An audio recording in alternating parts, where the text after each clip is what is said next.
Hey, what is up everybody? Here's Matsev once again, and in today's video we're gonna be rooting Shibboleth from Hack the Box, which is a medium level machine based on Linux. And I think it touches pretty awesome topics in here, so without further ado, let me walk you through the whole nmap command I use to run the nmap scan basically. So as always, this is basically the command I always use for hack the box machines, right? So tag pn will tell nmap that the host is already up and running. Tag sv will perform a service version detection scan, pending this column right here for version. Tag c will will run several scripts that the nmap scripting engine has for some ports, right? Such as HTTP title, HTTP server, and there are some other scripts that are available, but well, in this case, for this specific port, it's just like showing these two up, right?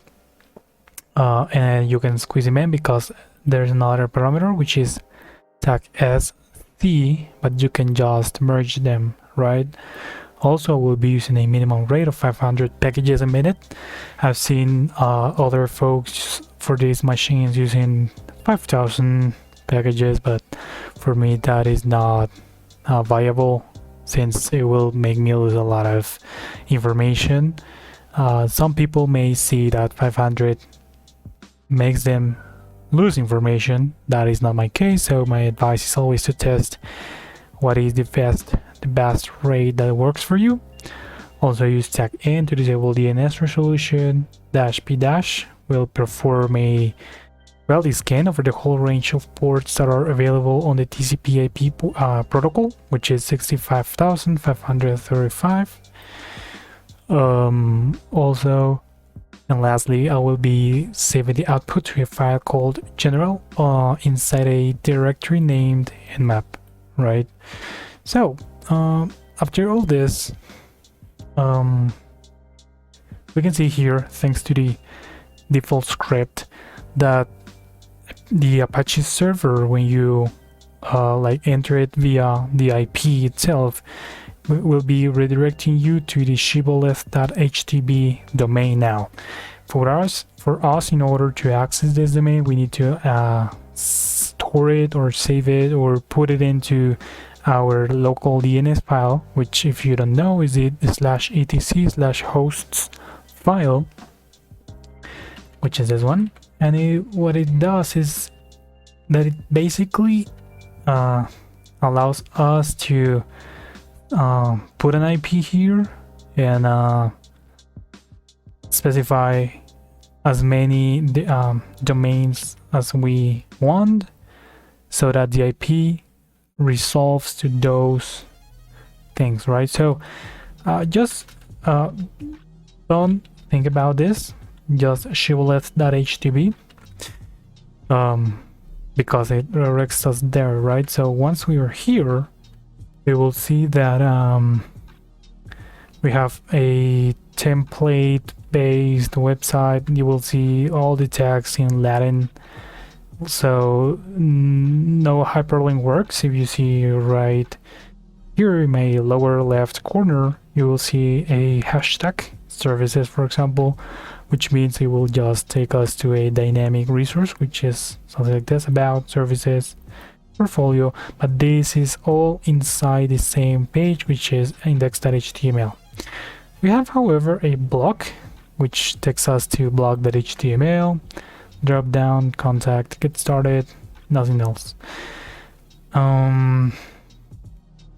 What we can do is go hit Ctrl U to view the source code of the page, and then look for Ctrl F, then Shibboleth. Is it like that? Okay, now blog.html.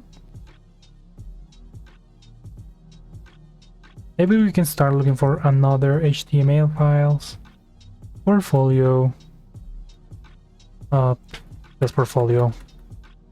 maybe for href tags, damn it, href, right? And with that, maybe see if there's some links or sites we can go to without pausing. But in the meantime, please know that whenever you have a directory such as Shibboleth.htb, you need to pause for subdomains. Now, for CDF-ish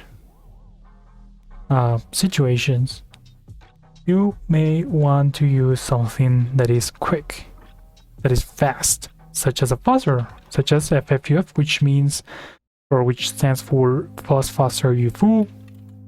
We will be using tag C for colored output, tag U, and HTTP, right? My IP, which I've defined as T equals the target IP, T as in target. And then, in this case, remember the IP doesn't work, so we will go with Shibboleth.htb, right? Just like that.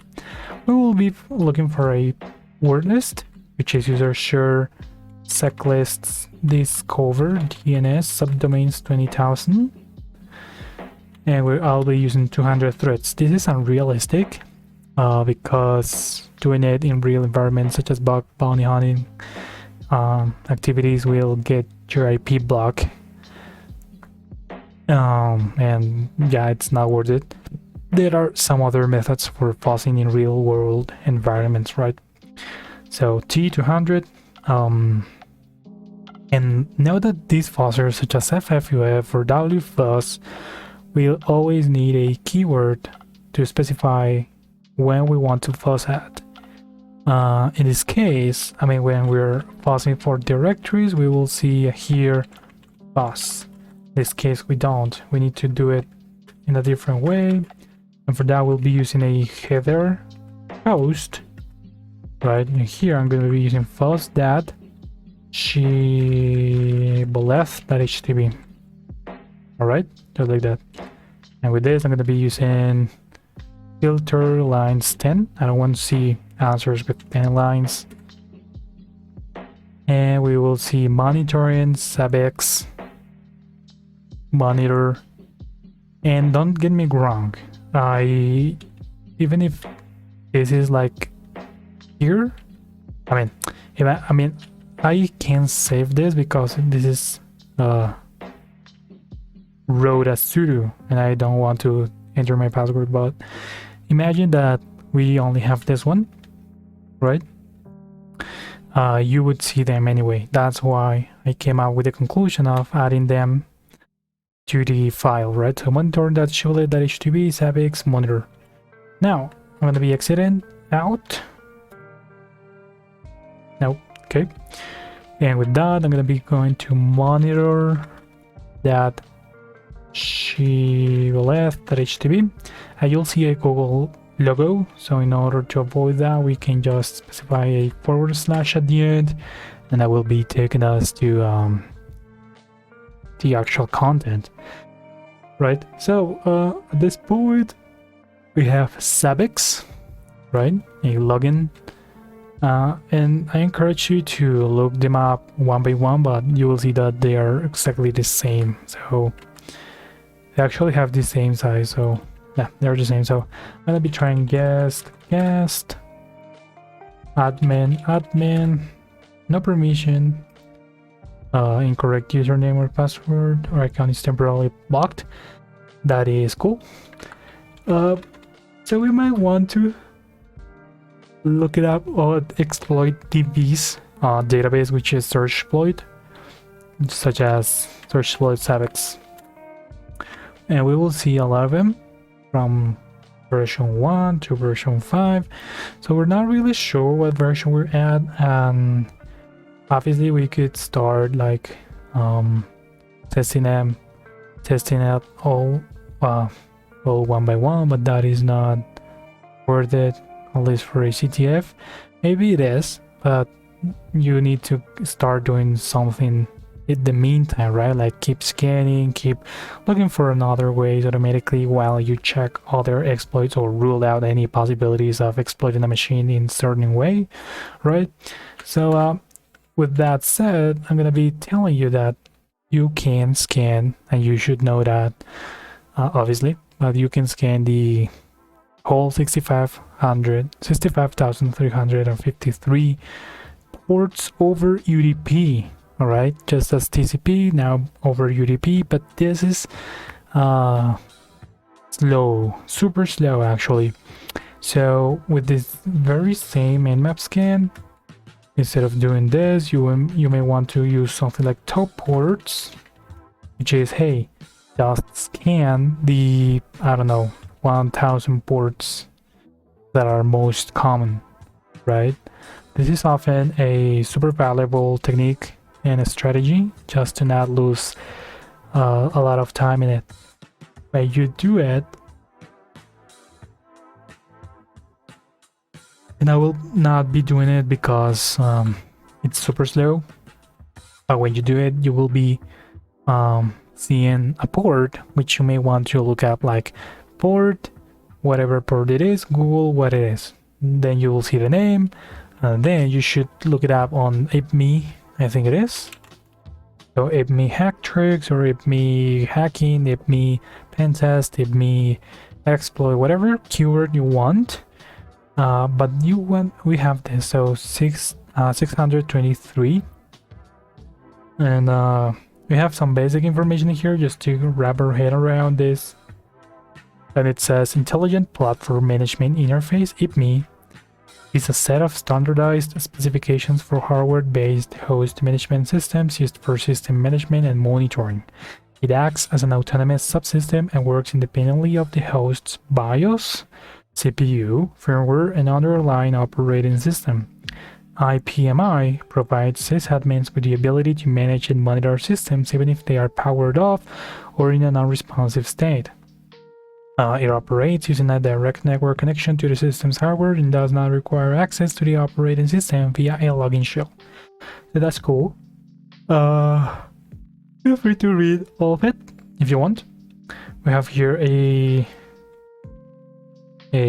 nmap command we can use in order to use the IPME version default script to scan it. Let's see. Well, you do it. I'm not gonna enter my password. You will see that it is actually up and it likes a password. Now we have a vulnerability here, and it says Dan Farmer identified a serious failing of the IPMA 2.0 specification, namely that cipher type 0, an indicator that the client wants to use clear text authentication, actually allows access with any password. That is interesting. And for that, we might want to use this tool, IPMI tool, right? So you go ahead and install it with this command, and now we can try this.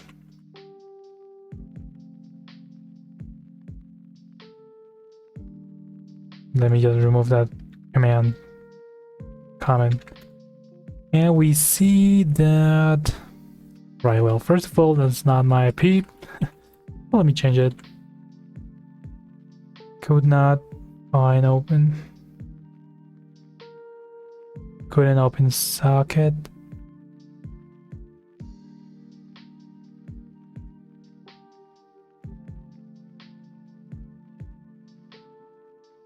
Okay, so I mean, here it says address lookup for you failed. I don't know why it says address, because used for user, but I mean, maybe this user doesn't exist, right? Like, that's the way I can interpret that. And if you scroll down a bit, you will see that brute force. Note that only HTB randomizes the password during the manufacturing process. So we have other usernames such as root, user ID, admin, administrator, root, admin. So let's try with admin, right? Because that should be that could be working. It says open socket min. Okay, yeah, I see what the problem is. So let me basically the reason it says fail to open socket, it's because we don't have this. The 124, right? Just like that. And it says administrator user list. and now it works, right? Now it's going to be enumerating a lot of stuff. We will see only administrator, so that's cool. And if I come up again, I'll see another vulnerability. This one says authentication remote remote password hash retrieval, and it says basically you can ask the server for the a solid hash 10d5 and SHA-1 of any username, and if the username exists, those hashes will be sent back. Yeah, as amazing as it sounds. And there is a Metasploit module, so that is cool. But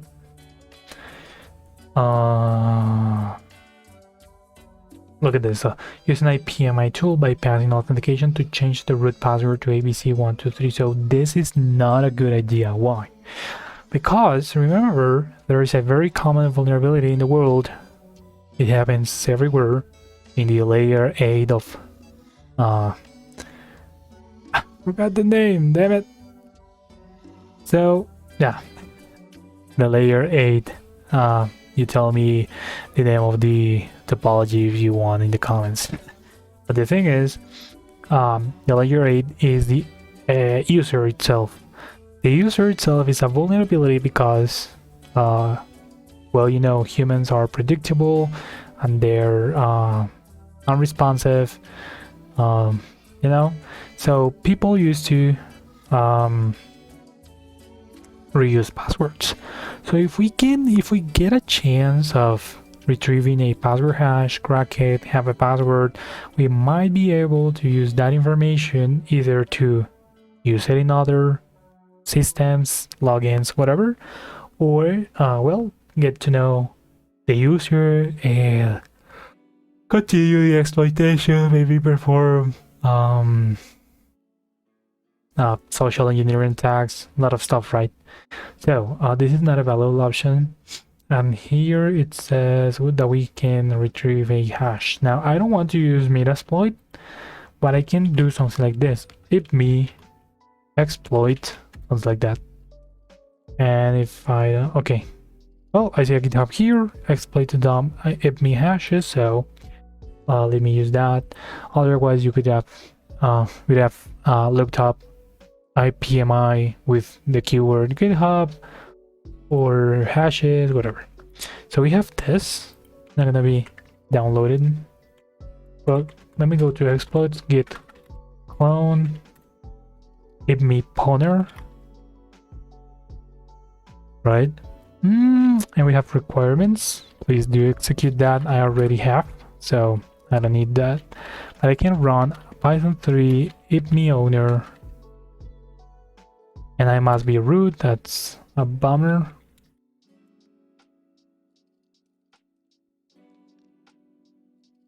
There you go. So host, I'm gonna be using my IP. And well, these all look like optional. So anyway, I can play with these, like with these parameters, or I can just execute it, try to retrieve the password and crack it manually.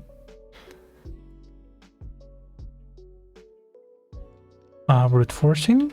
Okay, no, wait. So basically, I need to specify a user here with you administrator. I'm not gonna be using the port just because it's using the default.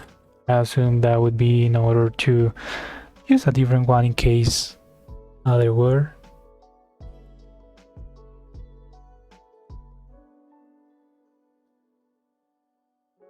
And look at that. So we have a hash for administrator, which is super fine.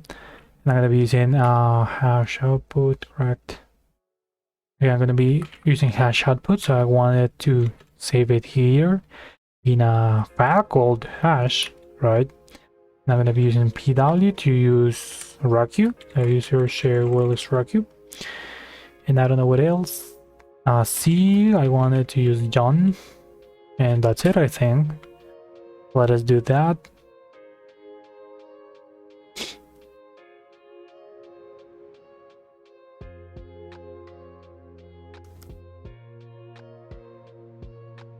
Saving hash, cool.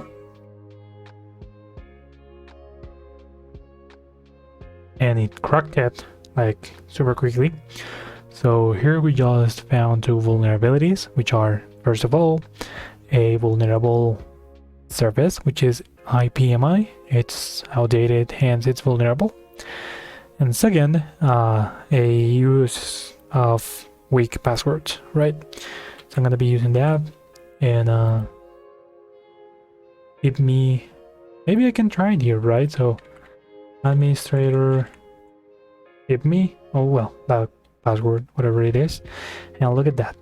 We are logged in into Zabbix, and if I scroll down, I will see the versions of Zabbix 5.0.17. So let me do it again, like search exploit Zabbix, and actually look at this. So we have our exploit remote code execution for 5.0.17, right? And I'm gonna be copying it. So cd exploit search exploit m in order to download it, Python 3 5, and it asks me for a URL. So HTTP monitor Shibboleth.htb. The username is administrator. The password is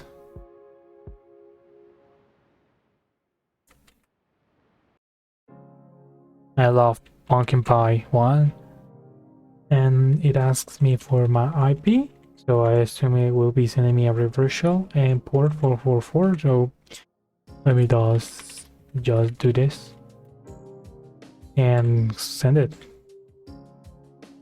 So you should find it out, whatever, set the listener at 444. Note, it takes up to 1 minute, so be patient. So we will be, and if after 1 minute it doesn't work, so we'll be just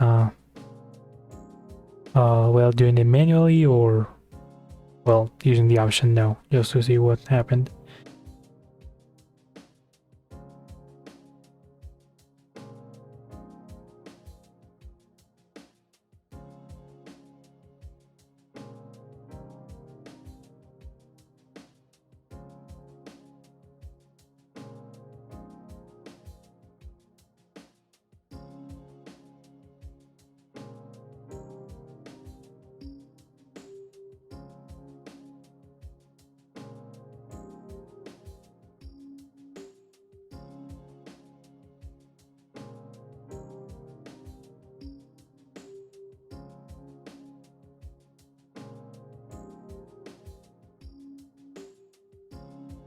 Nope, so it didn't send us a reverse shell. 1413, no, I'm gonna be saying no. So it says, if you find out why, please contact me. The hell. Okay, so administrator, I love pumpkin pie 1. Is that the password? I love pumpkin pie 1. Yes, it is. Administrator, monitor.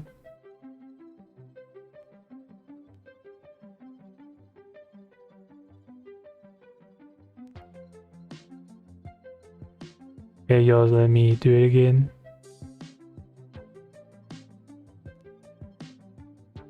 Change the port, so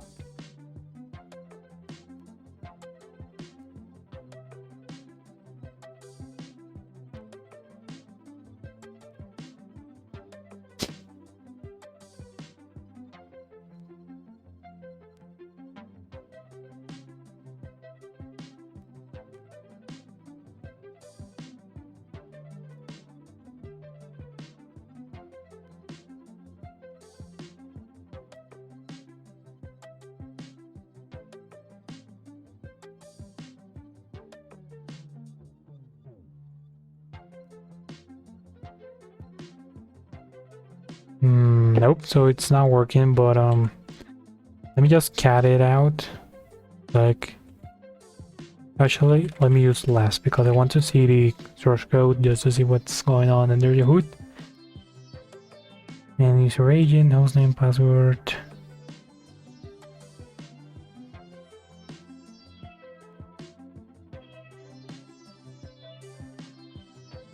So here I see a payload.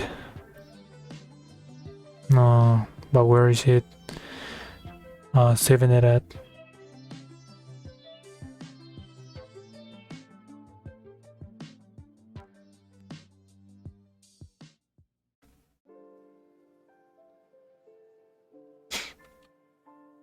Items.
Well, I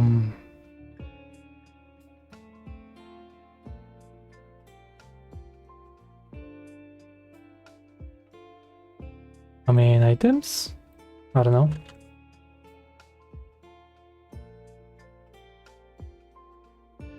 Okay, so items.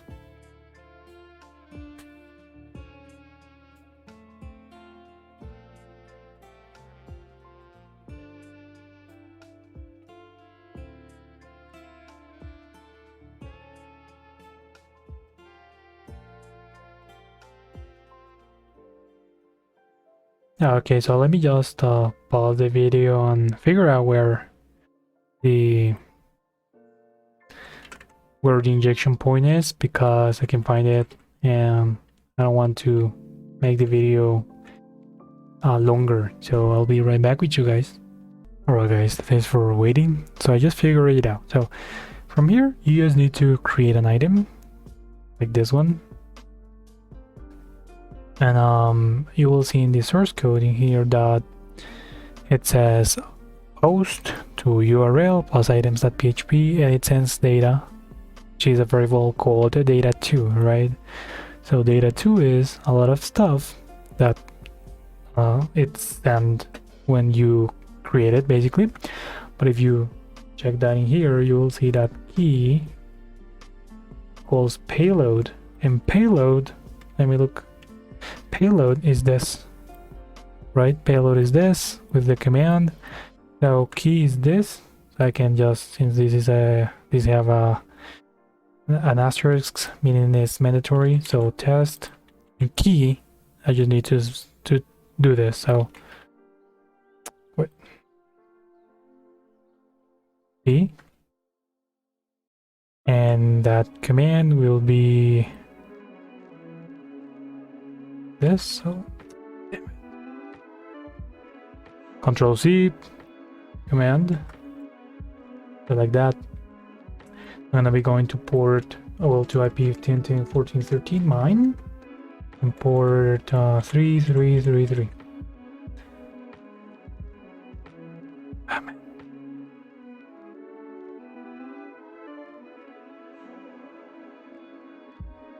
Okay, so let me copy this just in case I need it in the future, and let me test.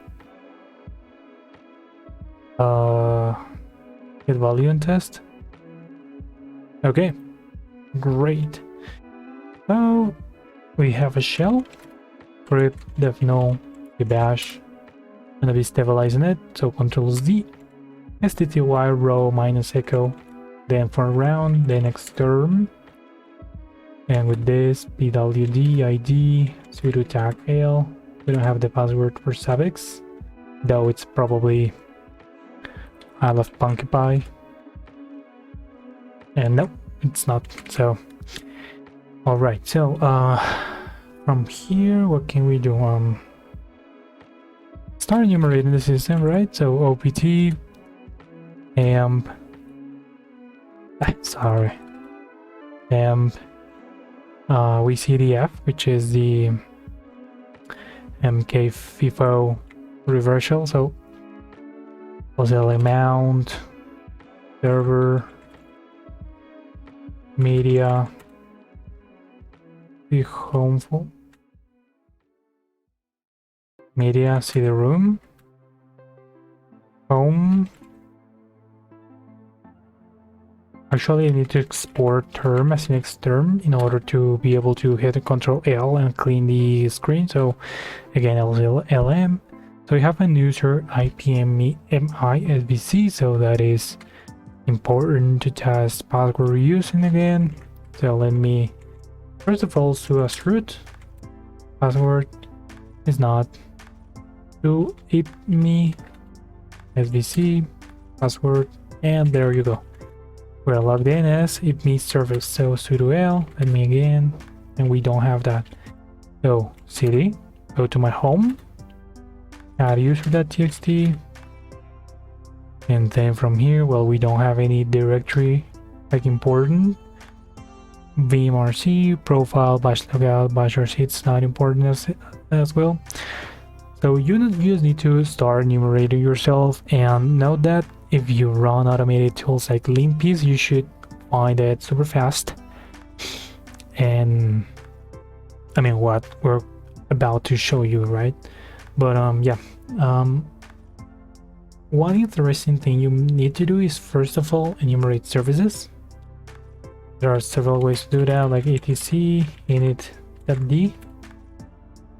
So here you would see some options, and you will see that I have subx.agent.server. So subx is one thing we may need to enumerate manually for config files or whatever. We will see lsla etc default, I think it is, or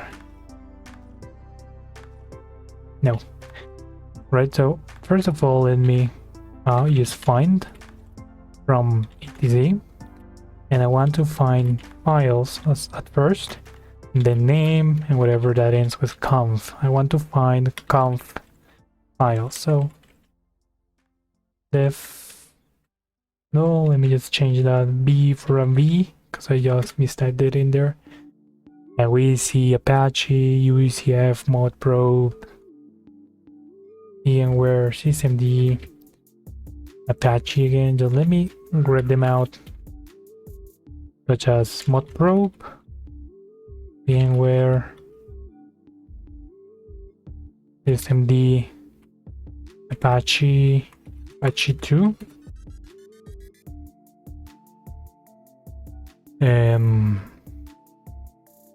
Okay, so add user, VMware again, damn it, LDAP, Toolkit, security.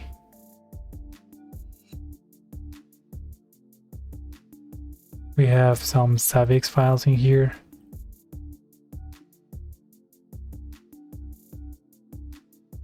Fonts. So, well, that's it. So, for example, I'm interested into looking at lsla etc savix. Now we have something in there. So, for example, let's get savix server.conf. There you go. And we see a lot of things that are, well, that has a hashtag that is comments.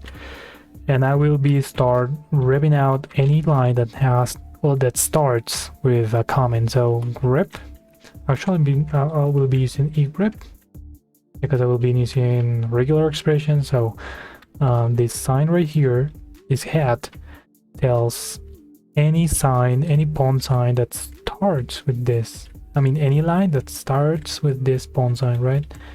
That it will be catching it, right? So we just need to specify tag V in order to grep out, that is to filter out. And now we see a lot of spaces, so we can just grep dot. Maybe using stty,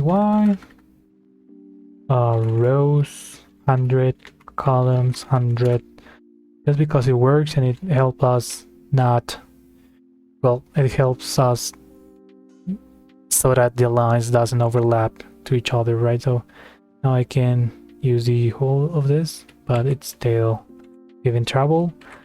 That's because STTY size 72, well actually 145. So but actually if we do 200, I think there will be no trouble at all. So let me try that.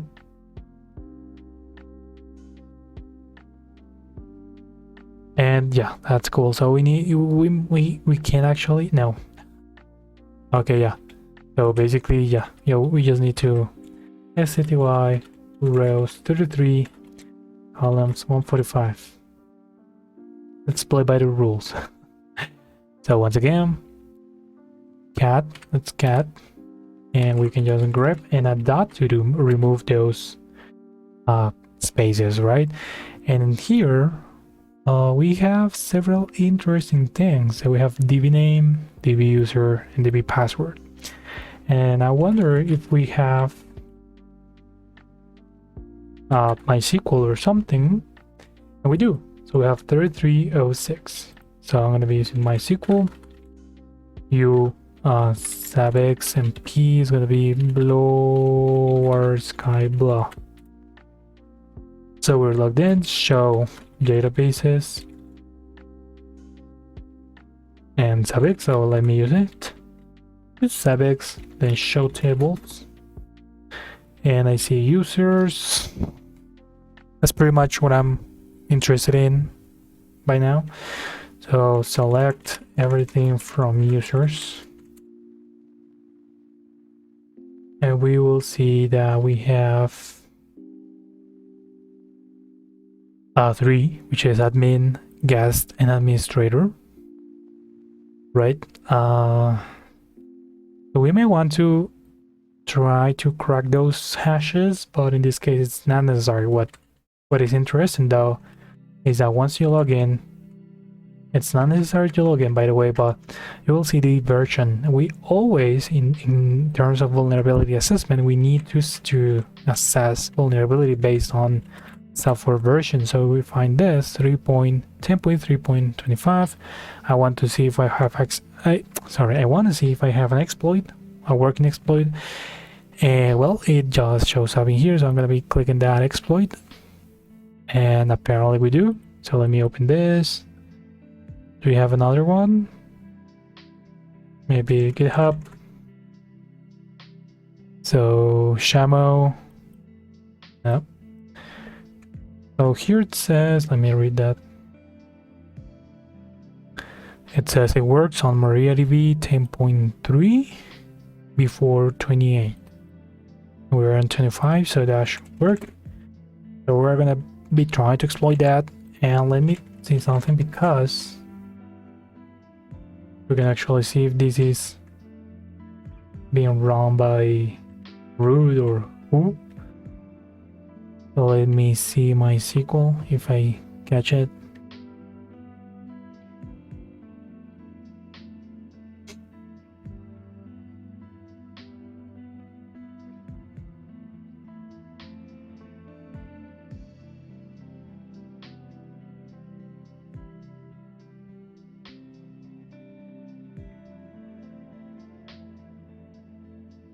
Well, I see here, maybe this is the one.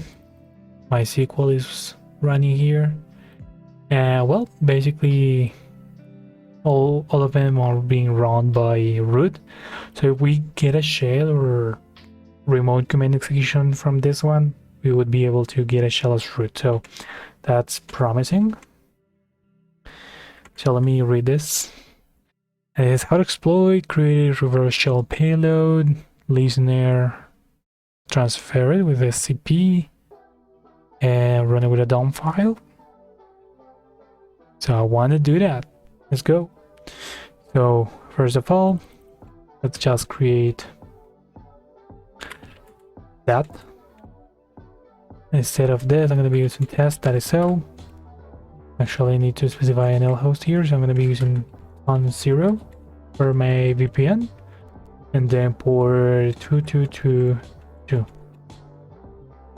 Now I want to specify here ncmvlp 2222 in the meantime, and I'm going to be preferring a and 10.14.3 with wget because I want to get that file. I'm gonna be putting it to temp .cell. Here I'm gonna be using temp and HTTP server. Let's see if we can run it on port 80, and we can download it. So with this we just need to use this command.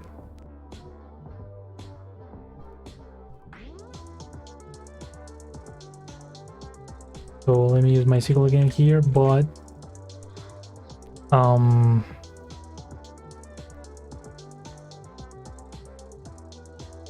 just like that.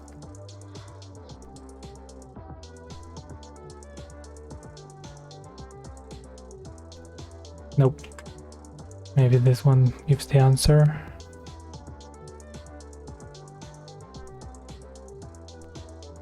Alright, so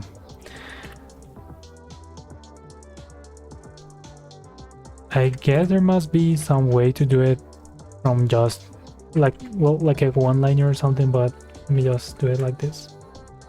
So test, and well, look at that. So we set WS rep provider the test.so as global. I don't know why it worked. Honestly, I just been used OMI and we're root ID. So let us go to root and cat root.txt, and there's our flag. Right, so really we can do bash. Bash. Python 3 c import pty.spawn then bash id, just like that. All right, so we're root. So I'm gonna be wrapping it up right here. Again, it was an interesting machine. I really liked it, and I hope you guys liked it too, just as I did.